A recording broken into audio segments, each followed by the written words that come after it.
छोटे छोटे दो बच्चे कुएं के पास खेल रहे थे। कुएं के पास खेल रहे थे। दोनों बच्चे खेल रहे थे। अचानक एक बच्चा कुएं में गिर गया।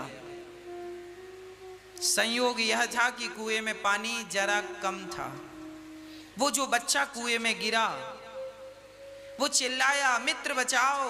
उस समय कोई आसपास नहीं था और बच्चे भी छोटे छोटे थे, 7-8 साल के बच्चे रहे होंगे। एक बच्चा कुएं में गिर गया और दूसरा बच्चा कह रहा है बचाओ। अच्छा, उस कुएं में बाल्टी और रस्सी ऑलरेडी थी वहां पर। अब वो मित्र ऊपर से देख रहा है, चिंता ना करो, तुम एक काम करो, बाल्टी में बैठ जाओ। वो रस्सी पकड़ लिया और बाल्टी में बैठ गया। अब ये अकेला बच्चा, छोटा सा ही तो था, ये खींच रहा है और खींचता खींचता बड़ी ताकत भर करके वो खींचता खींचता बहुत प्रेम से जोर लगाकर हिम्मत नहीं हारा। और उसके लिए असंभव था, छोटा बालक था, इतना वजन थोड़ी उठा पाता, पर एक हौसला, कुछ कर गुजरने का एक जज्बा अलग होता है ना। वो बालक खींचता गया और अंत में कुएं में गिरे हुए मित्र को उसने बाहर निकाल ही लिया। संयोग से 2 दिन बाद फिर वो दोनों बालक उसी कुएं के पास खेलने आए और अब की बार गांव के भी 15-20 लोग वहां पर मौजूद थे, कुछ स्त्रियां कुछ पुरुष। और आज फिर वही मित्र 2 दिन बाद फिर वो कुएं में गिर गया, वही जो 2 दिन पहले फिर गिर गया। और जब गिरा तो वो जो उसका दोस्त था जो 2 दिन पहले उसे निकाला, उसने कहा कोई बात नहीं मित्र, गिरा था परसों, मैंने निकाला था, फिर बैठ बाल्टी में, मैं निकालता हूं। और जब वो निकालने लगा तो जो 15-20 लोग वहां खड़े थे वो आकर कहने लगे, बालक तेरे से नहीं होगा, तू छोटा है, तू नहीं निकाल सकता, तू तेरे से होगा ही नहीं, तू कैसे निकालेगा, तू बच्चा है, तू नहीं निकाल सकता। और जब लोगों ने ये मनोबल गिराना शुरू, तू नहीं कर सकता, तू नहीं निकाल सकता इसे कुएं से, तेरे से नहीं होगा, सचमुच उस दिन वो बालक उस बच्चे को नहीं निकाल पाया, नहीं निकाल पाया। उसने कहा मैं निकालूंगा, पर सबकी तरफ से यही निकल रहा था, तू नहीं निकाल सकता, तू नहीं कर सकता। अंत में गांव वालों ने रस्सी पकड़ी और बच्चे को निकाला। तो जो कुएं में गिरा था उस बच्चे से, उस बच्चे ने पूछा कि मित्र परसों तुम कुएं में गिरे थे तो मैंने अकेले निकाल लिया, और आज जब तुम कुएं में गिरे तो पता नहीं क्या हुआ, आज मैं तुम्हें निकाल ना सका। तब उस मित्र ने कहा, मित्र गलती तुम्हारी नहीं, परसों के दिन ये लोग नहीं थे और आज ये लोग हैं। परसों जब मैं कुएं में गिरा था तब तुम अकेले थे, तुम्हें कोई ये कहने वाला नहीं था कि तुम नहीं कर सकते हो, तुम्हारा मनोबल गिराने वाला कोई नहीं था, और आज यहाँ 20 लोग खड़े हैं तुम्हारा मनोबल गिराने के लिए। ये कहने वाले आज उपस्थित हैं कि तुम नहीं कर पाओगे। जब जमाना ये कहता है कि तुमसे नहीं होगा, तुम नहीं कर पाओगे, तो सामने वाले का मनोबल गिर जाता है, मायूसी आ जाती है। और जरा कोई कह दे कि तुम कर लोगे, तुम सब कर सकते हो, तो देखो उसकी शक्ति डबल हो जाएगी और वो काम कर लेगा। इसलिए मेरी प्रार्थना है, अपने बच्चों का मनोबल गिराइए मत, हौसला बुलंद कीजिए, बेटा तुम सब कर सकते हो, तुम सब कर सकते हो।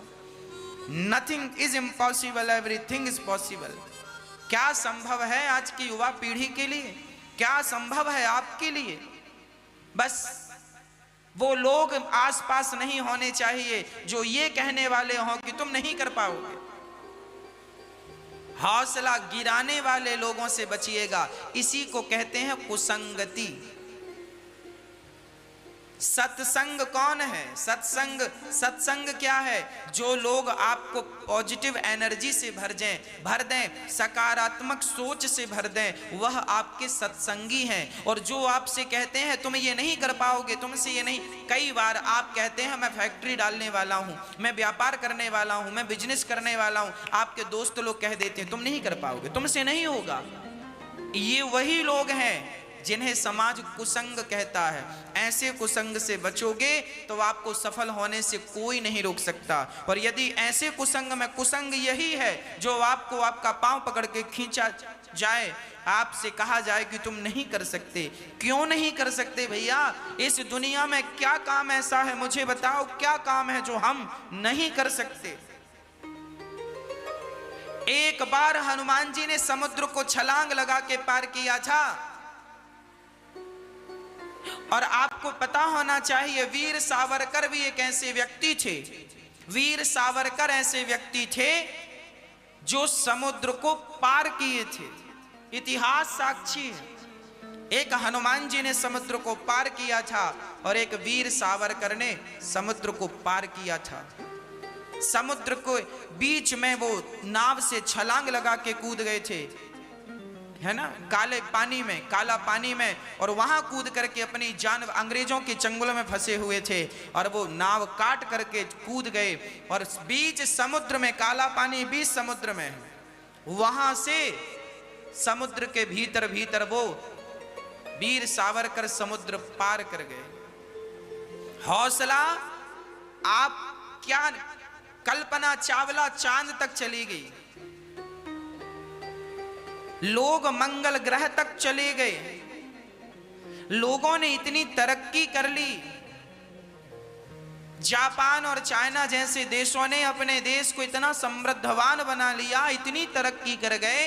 क्यों कर गए? क्योंकि वहां कोई ये कहने वाला नहीं है कि तुम नहीं कर पाओगे। और भारत में ये कहने वाले लाख मिल जाएंगे जो ये कहते हैं कि तुम ये नहीं कर पाओगे, तुमसे नहीं होगा। और ये शब्द कहने वाले वहां नहीं है। वहां ये कहा जाता है कि तुम कर लोगे, कोशिश करो, तुम सफल हो जाओगे, कोशिश करो। और भारत में 10 लोग मिल जाएंगे, आप कोई अच्छा काम करो, आप जरा एक छोटी सी फैक्ट्री डालो, आपको ये कहने वाले 1000 मिल जाएंगे, साहब कंपटीशन का जमाना, तुम्हारी फैक्ट्री नहीं चलेगी, तुम चला ही नहीं पाओगे। आपका मनोबल गिराने वाले 1000 मिल जाएंगे। यही है कुसंग। जीवन में सफल होना है तो कुसंगों की छातियों को चीरते हुए आगे बढ़ो। कुसंगों का आप पर कोई प्रभाव ना पड़े। कि ध्रुव जी बहुत छोटे से थे, जब अपने पिता के पास गए उनकी गोद में बैठने के लिए, तो उनकी सौतेली माँ ने उनके साथ गलत व्यवहार कर दिया। कह दिया कि तू इस गोद में बैठने का अधिकारी नहीं है। ध्रुव जी ने कहा माँ मैं क्यों नहीं बैठ सकता अपने पिता की गोद में? सुरुचि ने कह दिया कि तुम अभागिन के बेटे हो, तुम्हारी माँ अभागिन है। अच्छा, ध्रुव जी की सौतेली मां सुरुचि ने भरी सभा में ये कह दिया ध्रुव जी से कि तेरी मां अभागिन है। हम आपसे प्रार्थना करते हैं, ये जो कथाएं हैं हमारे जीवन के, हमारे अपने विचारों को बदलने वाली कथाएं हैं। यदि हम इन कथाओं में प्रवेश करेंगे, इनमें घुस कर के देखेंगे इनके भीतर क्या है, तो पता चलेगा कि हर कथा कोई ना कोई शिक्षा, कोई ना कोई प्रेरणा हमें दे ही रही है। इस कथा से ये सीखना है, सुरुचि ये कह रही है कि तुम्हारी माँ अभागिन है। अरे भाई, मैं भाग्यशाली हूं या मैं अभागा हूं, ये आप कैसे निर्णय कर सकते हैं? और आप कौन होते हैं निर्णय करने वाले? किसी को भाग्यवान या किसी को अभागा कहने वाले हम कौन हैं? इसलिए मैं आपसे यहाँ एक छोटी सी प्रार्थना करूंगा कि आप किसी को ये ना कहें कि ये व्यक्ति अभागा है, आप किसी को ये ना कहें कि ये व्यक्ति पापी है। कई बार जिसे हम पापी और अभागा समझते हैं वही भाग्यवान निकलता है। आप निर्णय ना कीजिए। इस सृष्टि के हर निर्णय को लेने की ताकत, सामर्थ्यता केवल परमात्मा में है। मेरे कृष्ण को करने दीजिए जो कर रहे हैं। आप मत कहिए कि ये व्यक्ति बुरा है, आप ये भी मत कहो कि ये अच्छा है। ना अच्छाई में उलझना ठीक है, ना बुराई में। आप अपने राम तो अपना काम करते हुए ईमानदारी से आगे बढ़ते रहिए। अच्छे बुरे लोग सब प्रकार के मिलते हैं, मिलने दीजिए। किन किन के मुंह लगेंगे आप निर्णय ना कीजिए। सुरुचि ने गलती कर दी, ध्रुव जी से कह दिया कि तुम्हारी मां बड़ी अभागिन है। एक छोटे से बच्चे का अपमान कर दिया। व्यक्ति के अंदर जब अहंकार चरम सीमा में पहुंचता है तो वो अपने से सामने वाले व्यक्तियों को तुच्छ समझ करके उनका अनादर, उनका अपमान करता रहता है। इसलिए हम आपसे प्रार्थना करते हैं, किसी का आपके द्वारा अपमान ना हो, अनादर ना हो। यदि हम सम्मान नहीं कर सकते किसी का तो अपमान भी ना करें। हमें किसी का अपमान करने का अधिकार नहीं है। आज हम लोग किसी का भी अपमान कर देते हैं, किसी को भी कुछ अपमान भरे शब्द कह देते हैं। हमें कभी भी अपमान नहीं करना चाहिए। ये याद रखो कि यदि हमने किसी का अपमान किया है तो हमारा भी अपमान होगा, अटल सत्य है। और आपने किसी का अपमान किया होगा तो आपका भी अपमान निश्चित है। इसलिए सम्मान करने से सम्मान बढ़ता है और अपमान करने से अपमान बढ़ता है। सपने में भी किसी का अपमान करने का सोचा, हम क्या करेंगे? हम आप लोगों से यही प्रार्थना करते हैं, आप क्यों उलझते हैं संसार में किसी को अच्छा बुरा कह करके? जो जैसा है ठीक है, वो अपने कर्मों का अच्छा या बुरा फल भोग रहा है, तुम क्यों माथा पच्ची कर रहे हो? क्या होगा? आज कोई व्यक्ति बहुत आगे बढ़ जाए, तरक्की कर जाए तो लोग बहुत जलने लग जाते हैं। क्या होगा आपके जलने से? क्या उसकी तरक्की आपकी जलन रोक सकती है? अरे अपने आप को भी सफल क्यों नहीं बनाते? मत जलिए, मत अपना दिल जलाइए, मत परेशान होइए। आप दूसरों को परेशान बाद में करेंगे, पहले अपने आप को परेशान आप खुद कर लेंगे। यदि मैं आपको गालियां दूंगा, मैं गालियां आपको दूंगा तो गाली आप तक तो बाद में पहुंचेगी, मेरे हृदय से निकलकर मेरे मुंह में पहले आएगी। अर्थात वो गाली का स्वाद पहले मुझे मिलेगा, फिर वो स्वाद आप तक पहुंचेगा, क्योंकि निकलनी तो मुंह से है। और मुंह में आप नीम रखेंगे तो स्वाद आपको मिलेगा कि नहीं, और शक्कर रखेंगे तो स्वाद मिलेगा। जैसे शक्कर और नीम का स्वाद आपको मिलता ही मिलता है, उसी प्रकार गालियों का स्वाद, जब आपके मुंह से गालियां निकलती हैं किसी के लिए तो देर सवेर उनका स्वाद आपको जरूर मिलता है। इसलिए शास्त्र कहते हैं, सुनीति सुरुचि माता भरी सभा में अपमान कर रही है, अनादर कर रही है। ध्रुव जी का अपमान, उस छोटा सा बालक 5 साल का बच्चा है,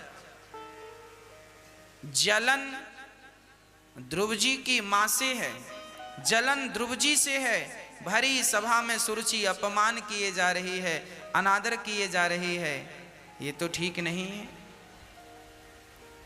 ध्रुव जी महाराज ने कोई उत्तर नहीं दिया। बड़े यद देखिए यहां कितना बढ़िया समझदारी का सब्जेक्ट निकल कर आ रहा। एक अपमान किए जा रही है और ध्रुव जी उसके उत्तर में कोई जवाब नहीं। अर्थ क्या निकला? अर्थ यही निकला कि यदि हमें कोई अपमान दे, हमारी तरफ कीचड़ उछाले, हमारी तरफ अपमान फेंके, तो हमें उसका अपमान नहीं करना चाहिए, हमें उसके लिए जलन नहीं रखना चाहिए, हम उसके प्रति गलत व्यवहार, गलत भाव ना रखें। यही हमारे संस्कार हैं। और ध्रुव जी महाराज ने कोई गलत विचार नहीं रखा उनके प्रति। रोते रोते रोते रोते अपने घर आ गए। अरे आप किस किस का बदला लेंगे, किस किस के बारे में गलत सोचेंगे? जब माता सीता अयोध्या आई, अयोध्या रहीं, तो उन पर भी लोगों ने लांछन लगाया कि ये रावण के पास रहकर आई हैं, पता नहीं पवित्र हैं या नहीं। क्या हुआ? माता सीता क्या कहने वालों का मुंह रोक सकी? क्या उनको चुप करा सकी? जब माता सीता जमाने का, समाज का मुंह नहीं बंद करा सकी, तो आप और हम क्या मुंह बंद कराएंगे। इसलिए हम किसी का मुंह बंद ना कराएं। जो व्यक्ति जो कहता है सो कहने दो। आप अपनी मौज में अपनी मस्ती में भगवान के लिए चलते जाओ, चलते जाओ। अपने आप खुद ब खुद अपने आप लोगों के मुंह बंद होते चले जाएंगे। यदि आप ये सोचेंगे मैं इसका मुंह बंद कर दूं इसका, आप परेशान हो जाएंगे। छोड़ दीजिए।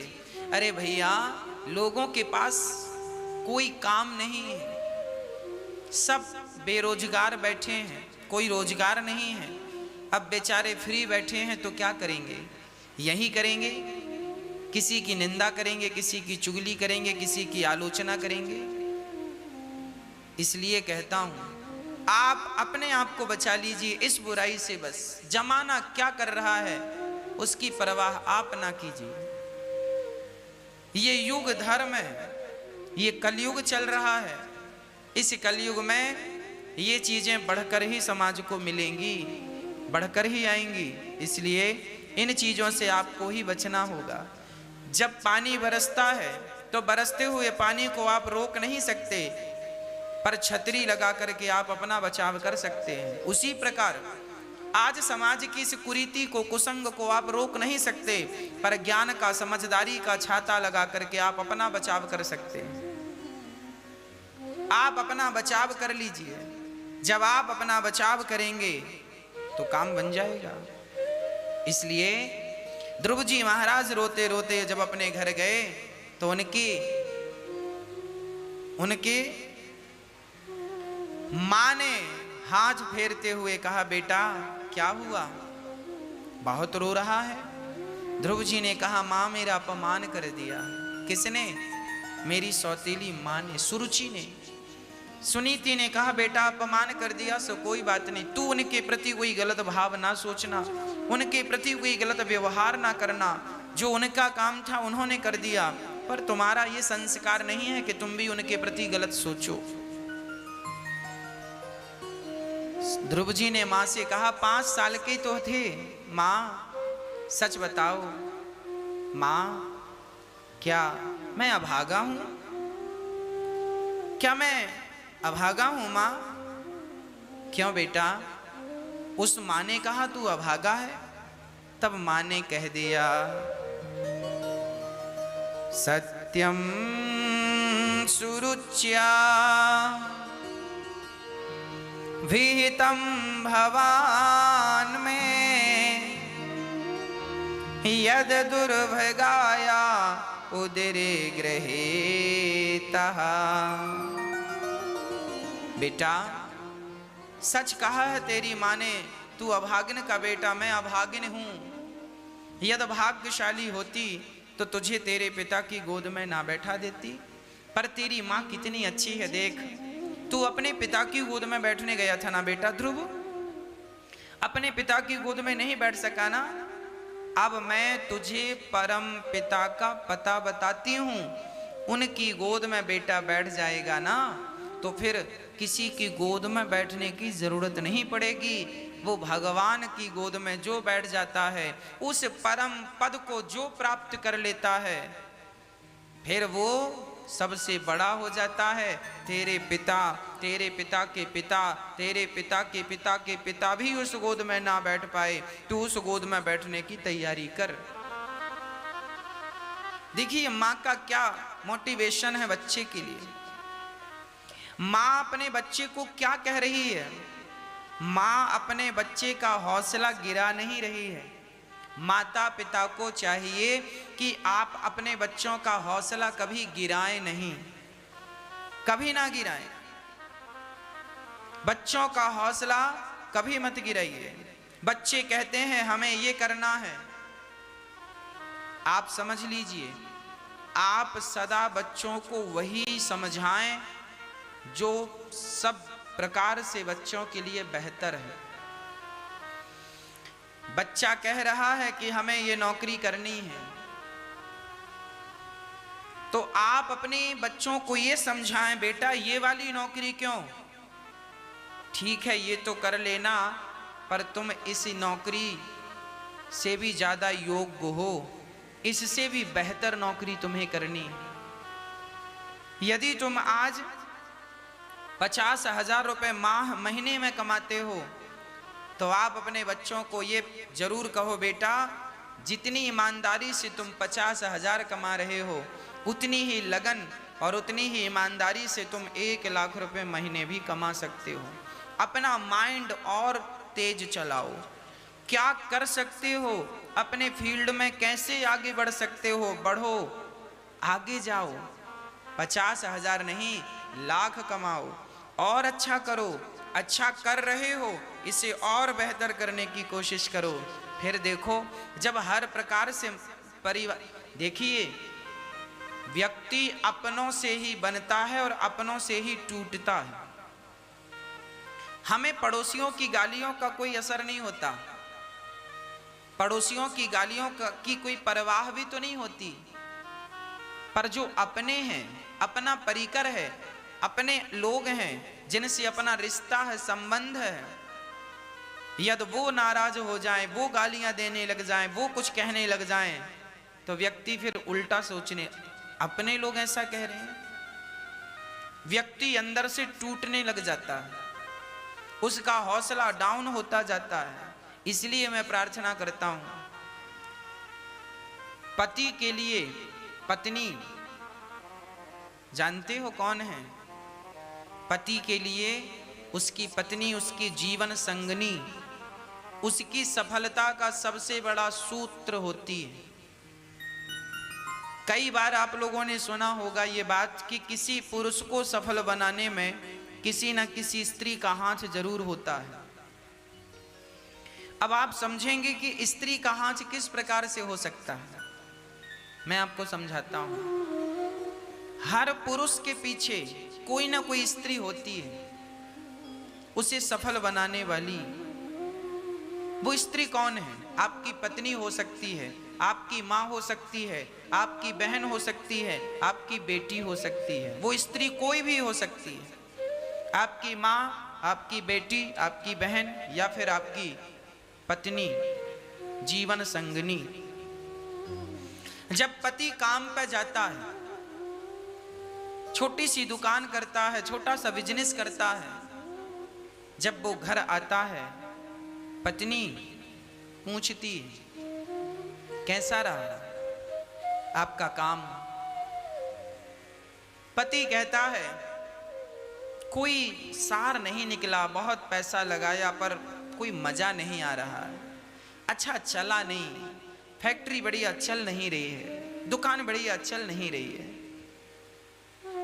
देखिए, पति बिल्कुल नेगेटिव बोल रहा है। अब पत्नी की समझदारी है कि तुरंत उस मैटर को वो कैसे संभाले। पति अंदर से टूट रहा है। जो व्यक्ति ये कह रहा है कि मैंने बिजनेस डाला, मैंने व्यापार डाला, मैंने काम धंधा शुरू किया, मैं नौकरी पे गया, पर मजा नहीं आया, मन नहीं लगा, प्रॉफिट नहीं हुआ, जितना पूंजी लगाए हैं उतनी तो मिली ही नहीं। तो यहां पत्नी क्या कहे, मां क्या कहे, बेटी और बहन क्या कहे? ये नारियों का धर्म है कि वो अपने बेटे को, अपने पति को, अपने भाई को और अपने पिता को ये समझाए बड़े प्यार से, होंठों पे मुस्कान के साथ। पत्नी कहे सुनो, कोई बात नहीं, आज पहला दिन है ना, आज दूसरा ही दिन तो है, आज तीसरा ही दिन तो है, अरे अभी महीने भर ही तो हुए हैं, लोगों को तो सालों लग जाते हैं। आप हिम्मत ना हारिए, राम ना विसारिए और हिम्मत ना हारिए, आप प्रयास कीजिए, आपको सफलता जरूर। पत्नी रोज मुख में प्रसन्नता के साथ ये कह देगी ना कि आप सफल होंगे, बस उसी समय पति की छाती दुगनी हो जाएगी, ऊर्जा, एनर्जी, पॉजिटिविटी जो है डबल हो जाएगी। जब पत्नी मुस्कुरा के कहे, माँ मुस्कुरा के कहे, बेटा तू हिम्मत ना हार, विधाता तेरे साथ है और तू इतना योग्य है, तू इतना मेहनती है कि तू जरूर सफल होगा। जब माँ का ये व्यवहार होगा, पत्नी का ये व्यवहार होगा, एक पॉजिटिव एनर्जी पीछे से सपोर्ट करती रहेगी, तो कोई भी व्यक्ति सफल होगा। बेटी भी कहे, बहन भी कहे हाँ मैं तेरे साथ खड़ी हूं भाई, खूब मन लगा के काम करो। आज सफलता नहीं मिली कल मिलेगी, कल नहीं मिली परसों, 1 माह हो गए नहीं हुआ, धैर्य रखो, सफलता मिलेगी। काम करते रहो।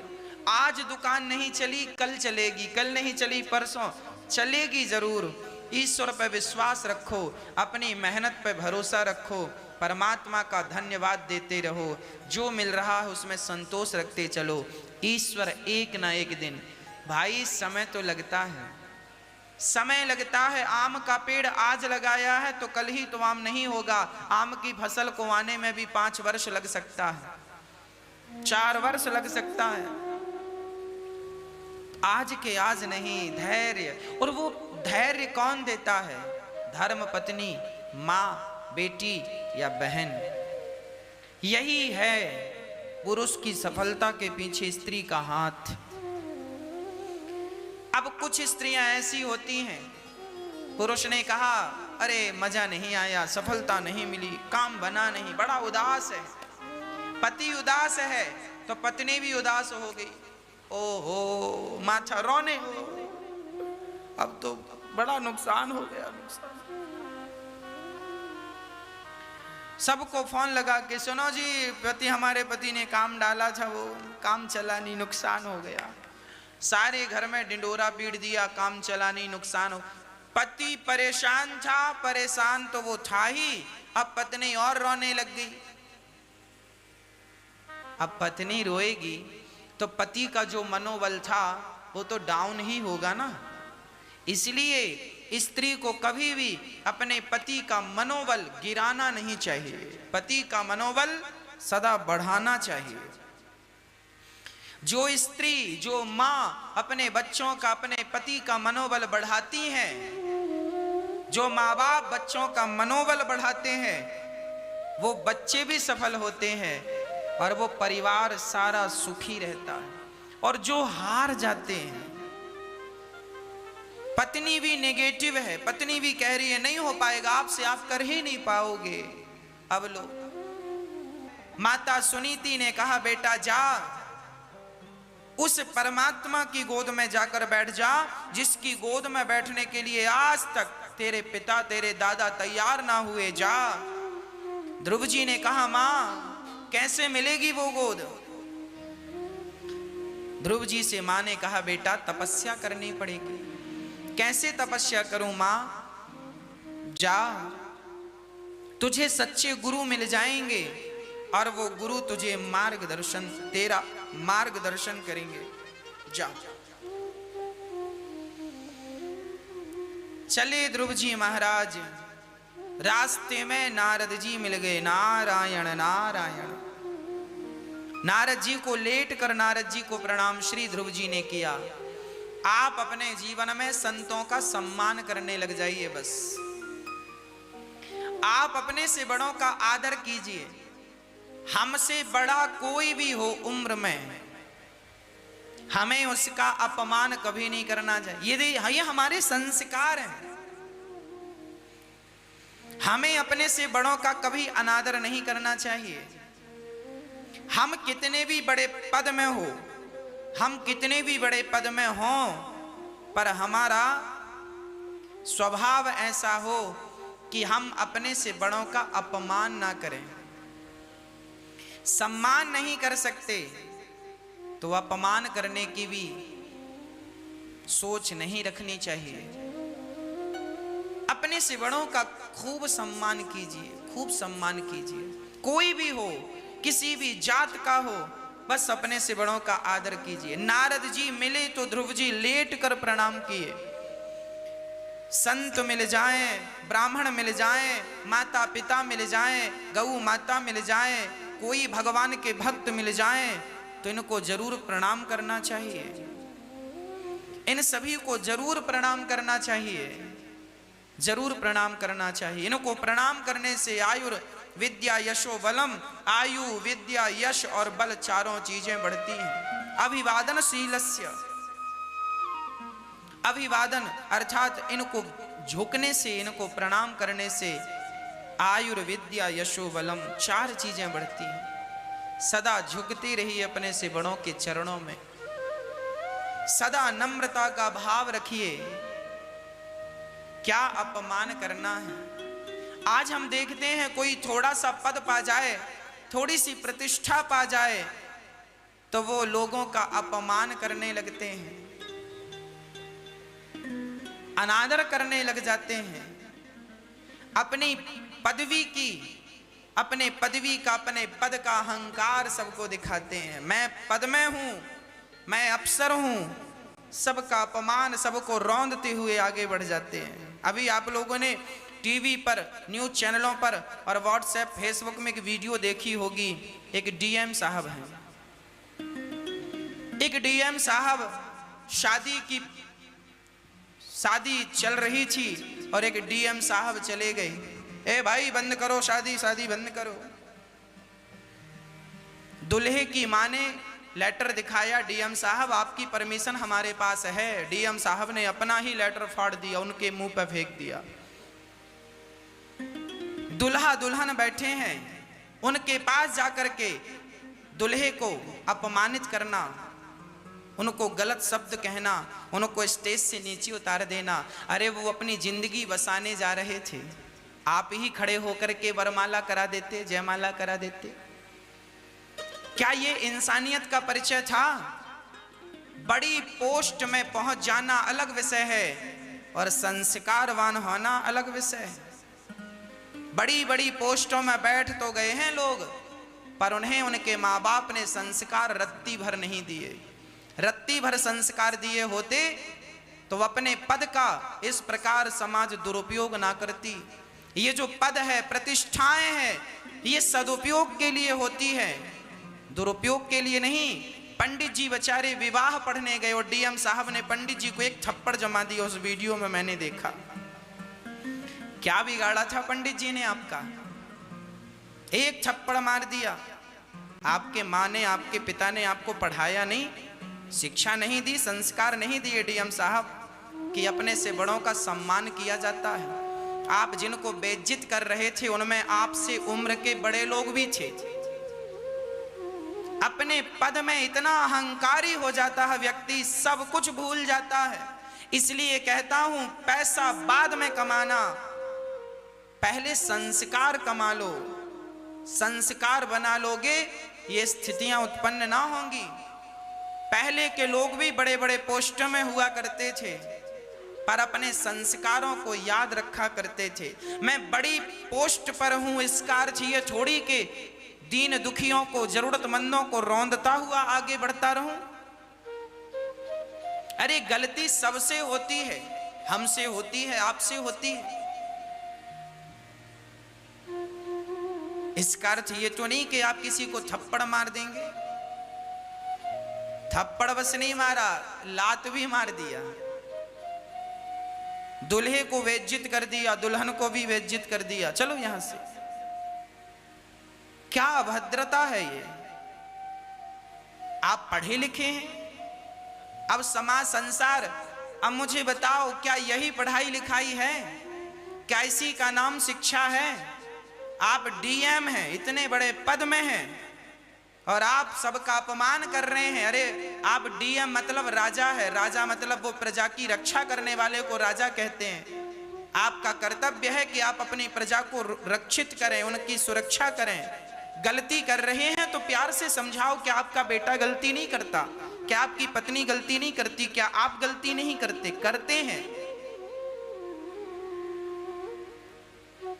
हाँ, अरे शादी का दिन खुशी का दिन होता है, दुल्हा दुल्हन की जिंदगी का दिन होता है। पूरी जिंदगी वो याद करते हैं अपने सच्चे दिन को, और आपने पल भर में, चुटकियों में उनके उस दिन को तबाह कर दिया। प्रार्थना सिर्फ इतनी सी है, ये जो डीएम साहब हैं आपको मिलें तो जरूर कहिएगा। डीएम की कुर्सी संभालने के पहले संस्कारों की कुर्सी पर बैठना सीख लीजिए। संस्कारों की कुर्सी पर बैठकर डीएम की कुर्सी पर बैठे होते तो ये दिन ना देखने पड़ते। ये आपके संस्कारों का परिचय है। आज हमारे भारत में सबके लिए ये सबक है कि देखो, बिना संस्कार के पद और प्रतिष्ठा भी दो कौड़ी की होती है। संस्कारहीन व्यक्ति, आज वो डीएम साहब अपने करतूत के कारण समाज की नजरों से गिर गए कि नहीं? क्यों गिर गए? संस्कार नहीं थे इसलिए तो गिर गए।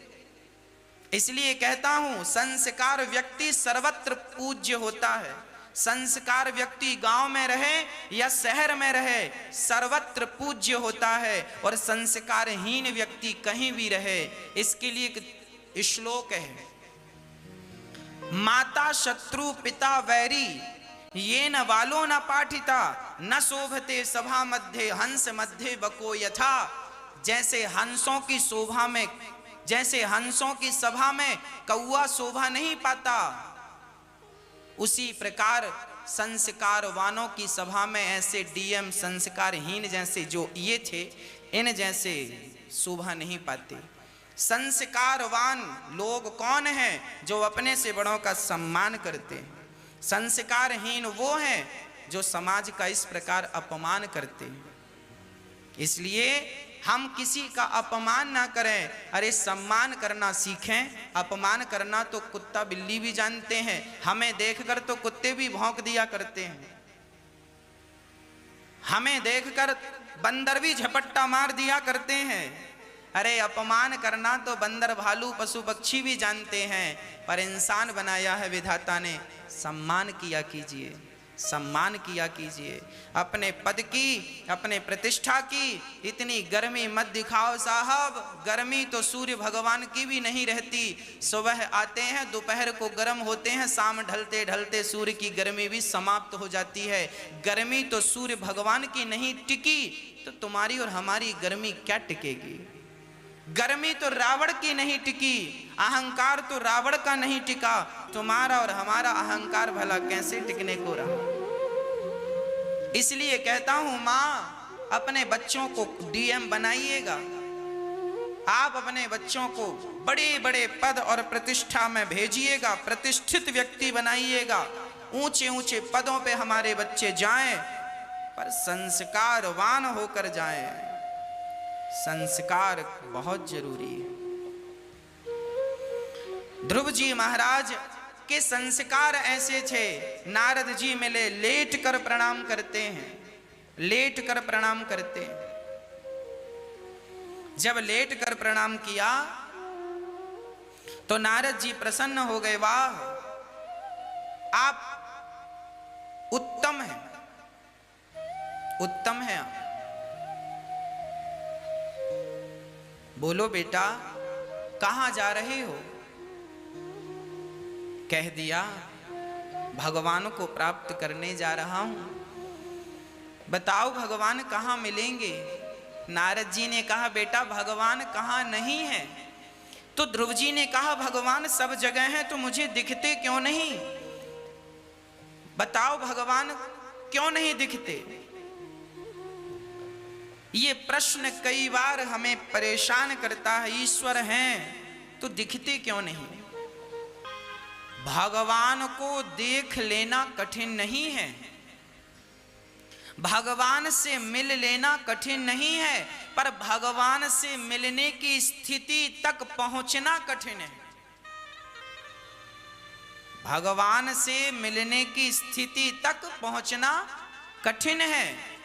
उनके लिए हमें अपने शरीर को तपाना पड़ता है। जैसे सोना यदि गंदा हो जाए तो उसे चमकीला बनाने के लिए सोनार उसे आग में डालकर, भट्टी में डालकर तपाता है, और जब तपता है तो वो चमक मारता है। उसी प्रकार जब कोई सामान्य व्यक्ति भक्ति की आग में तपता है तो जैसे सोना भट्टी पे जाए तो उसका सारा मल, उसकी सारी गंदगी साफ हो जाती है। उसी तरह जब कोई जीवात्मा, कोई सामान्य व्यक्ति भक्ति की आग में तपता है तो उसके जीवन के सारे दोष समाप्त हो जाते हैं और वो भगवान से मिलने का अधिकारी हो जाता है। अभी तुम अधिकारी तो बनो, अभी हम लोग अधिकारी ही नहीं हैं।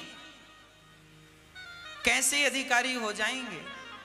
हमारे अंदर नाना प्रकार के विषय भरे पड़े हैं, हमारे भीतर अहंकार भरा पड़ा है, काम क्रोध लोभ मोह मत्सरता निंदा चुगली कपट छल ना जाने क्या क्या भरा पड़ा है।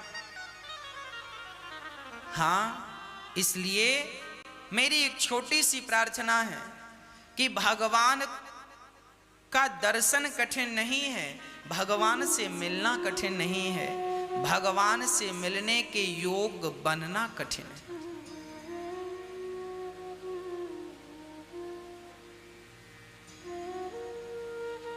जैसे शेरनी का दूध आप मिट्टी के बर्तन में दोहेंगे तो मिट्टी का बर्तन तोड़ देगा। शेरनी का दूध इतना पावरफुल होता है, वो मिट्टी के बर्तन में नहीं ठहरता। कांच के बर्तन में आप दोहेंगे तो कांच का बर्तन तोड़ देगा। आप लोहे के बर्तन में दोहेंगे तो लोहे के बर्तन को फाड़ देगा।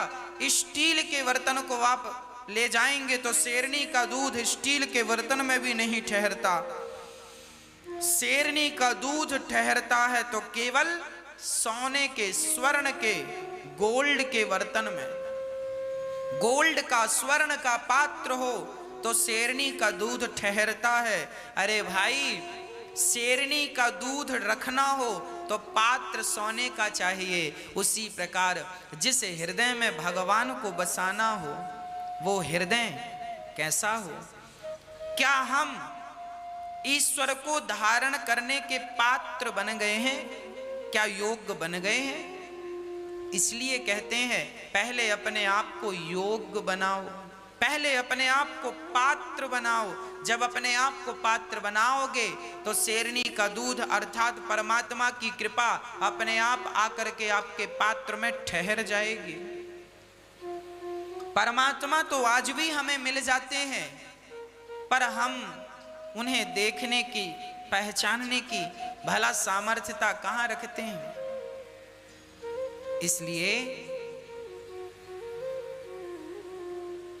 इसलिए हम सभी को एक सामान्य सी बात समझ में आ जाए कि ईश्वर को प्राप्त करने के लिए केवल योग्य बनना है। योग्यता क्या चाहिए, क्या सर्टिफिकेट चाहिए? तो भगवान स्वयं कह रहे हैं, निर्मल मन जन सो मोहि पावा, मोहि कपट छल छेद्र ना भावा। निर्मल मन जन सो मोहि पावा। क्या चाहिए? निर्मल मन। वाह! भगवान को प्राप्त करने के लिए मन कैसा हो? बिल्कुल निर्मल, कोई कपट ना हो, कोई छल ना हो। ऐसा मन आपके पास है तो आओ भगवान का दर्शन आपको कराते हैं। एक राजा थे, उस राजा का नियम था, जंगल में एक भगवान श्री कृष्ण का मंदिर था, राधा कृष्ण का उपासक था। राजा बड़ी श्रद्धा से भगवान की पूजा करता, उनके चरणों से लेकर उनके मस्तक तक का प्रेम से दर्शन करता और भगवान का अहरनिश चिंतन करता। राजा कभी झूठ नहीं बोलता था, कभी कपट नहीं रखता था, बिल्कुल साफ सुथरा अंदर बाहर से। एक दिन भगवान उसकी भक्ति देखकर प्रसन्न हो गए। श्याम सुंदर आकर खड़े हो गए, श्री राधा रानी आकर खड़ी हो गई। राजा चरणों में गिर गया, प्रभु मेरा जीवन सफल हो गया। जिनके लिए आंखें तरस रही थी आज उनका दर्शन हो गया, आज मेरा जीवन सार्थक हो गया। भगवान ने प्रसन्न होकर राजा से कहा, बेटा मैं तुम्हारी सेवा, तुम्हारी तपस्या से अत्यंत प्रसन्न हूं, बोलो तुम्हें क्या चाहिए? राजा ने कहा, प्रभु मुझे कुछ नहीं, इतना ही वरदान दो कि जैसे आपने मुझे दर्शन देकर मुझे कृतार्थ कर दिया। मैं राजा हूं ना, तो राजा का धर्म है कि प्रजा को भगवान से मिलाना। भक्ति का रास्ता बताना, तो मैं चाह रहा हूं मेरी समस्त प्रजा को आप अपना दर्शन देकर कृतार्थ कर दीजिए। भगवान बोले, राजन तुम कहते हो तो ठीक है, कल मैं इतने बजे आऊंगा, आप आ जाना अपनी सारी प्रजा को लेकर, मैं कल ठीक इतने बजे आपको दर्शन दूंगा। राजा गया, ढिंडोरा पिटवाया, सारे नगर में सुनो भगवान आएंगे, भगवान आएंगे, भगवान से मिलिएगा, चलो चलो। अब सारे नगर में हल्ला हो गया कि भगवान का दर्शन करने चलना है। सारे नगरवासी ढोल मजीरा ले ले करके और कीर्तन करते हुए श्री कृष्ण गोविंद हरे मुरारी हे नाथ नारायण वासुदेव खूब प्रेम से चले। चलते चलते जैसे ही जंगल में पहुंचे कि गांव वालों ने देखा जंगल में पैसों का ढेर लगा था। गांव वालों ने पहली बार इतना पैसा देखा। राजा की सारी प्रजा उस पैसों के ढेर में चढ़कर लोग पैसे समेटने लगे। राजा ने कहा आगे भगवान है, समय हो रहा है, जल्दी से चलो। तो आवाज आई, आज हमें पैसे समेट लेने दो। राजा ने समझाया तो कुछ समझदार लोग नीचे उतर आए। ना, पैसा काम का नहीं है, भगवान से बढ़कर थोड़ी पैसा है, चलो। पैसा छोड़कर भगवान से मिलने चले। 100-200 कदम रखे ही थे कि आगे चांदी का ढेर। अब जिनसे पैसा छूटा वो भला चांदी कैसे छोड़ें, वो चांदी के ढेर में उलझ गए। राजा ने फिर समझाया आगे भगवान है। वो लोग चांदी के ढेर से कुछ समझदार उतर गए। ना, हम चांदी से नहीं भगवान से मिलने आए हैं, और भगवान से बढ़कर थोड़ी चांदी है, चलो।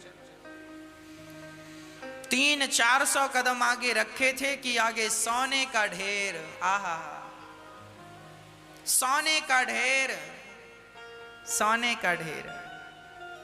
अब जो चांदी से भी उतरे वो सोने के ढेर पे नाचने लगे। राजा साहब, इतनी दौलत मैंने कभी नहीं देखी। राजा ने कहा बस भगवान का मंदिर दिख रहा है, भगवान ने समय दिया था इतने बजे मिलेंगे, चलो भगवान से मिलना है। उन लोगों ने कहा भगवान से कहना कल मिले। अपने लालच, अपने लोभ के कारण लोग भगवान को कल पर टाल देते हैं। कल पर टाल दिया। अब राजा और रानी दोनों चले तो आगे हीरे और मोतियों का ढेर लगा। ऐसे मोती और ऐसे हीरे रानी ने कहीं नहीं देखे। रानी की आंखों में वो हीरे मोती चुभने लगे। रानी गई और अपना साड़ी का पल्लू फैलाकर वो वेश कीमती हीरे समेटने। राजा ने कहा पगली तुझे क्या जरूरत है। रानी ने कहा अपने खजाने में ऐसे हीरे नहीं हैं, ऐसे मोती नहीं है, जानते हैं इनकी कीमत। एक भी हार नहीं है मेरा ऐसा। इन मणियों का जब हार बनेगा मैं कितनी सुंदर लगूंगी ना। राजा ने कहा भाग्यवान, भगवान खड़े हैं, चलो।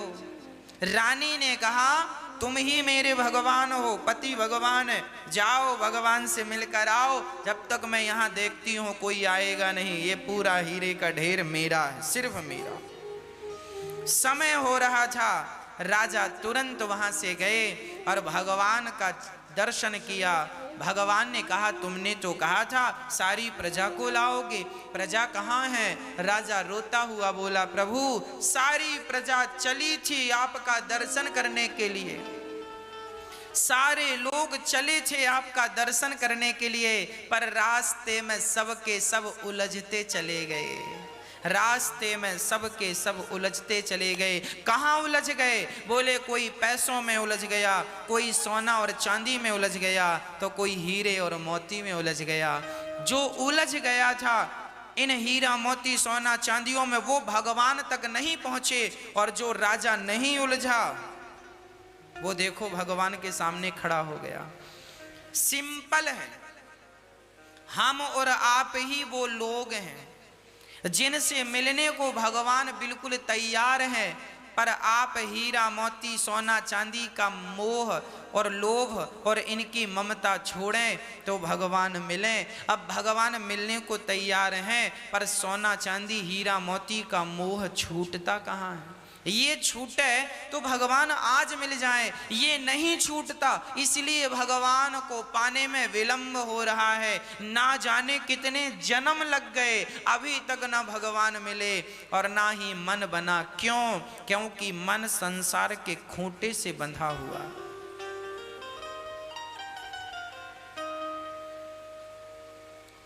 एक बार कुछ लोग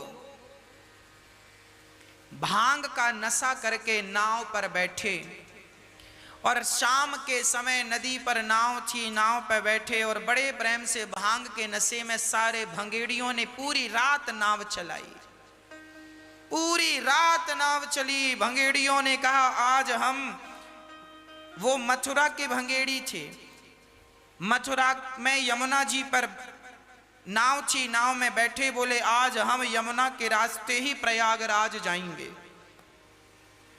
प्रयागराज जाने के लिए भंगेड़ियों ने भांग पीकर पूरी रात सारे भंगेड़ियों ने नाव चलाई। पूरी रात नाव चली। सवेरे कुछ नशा कम हुआ। एक भंगेड़ी ने कहा भाई क्या ये प्रयागराज आ गए हम?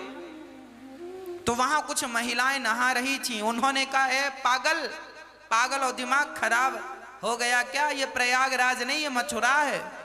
दूसरे ने कहा अरे मथुरा से तो हम चले थे और रात भर नाव चली, बड़ा मजा आ रहा था, नाव भी हिल रही थी, डुल रही थी।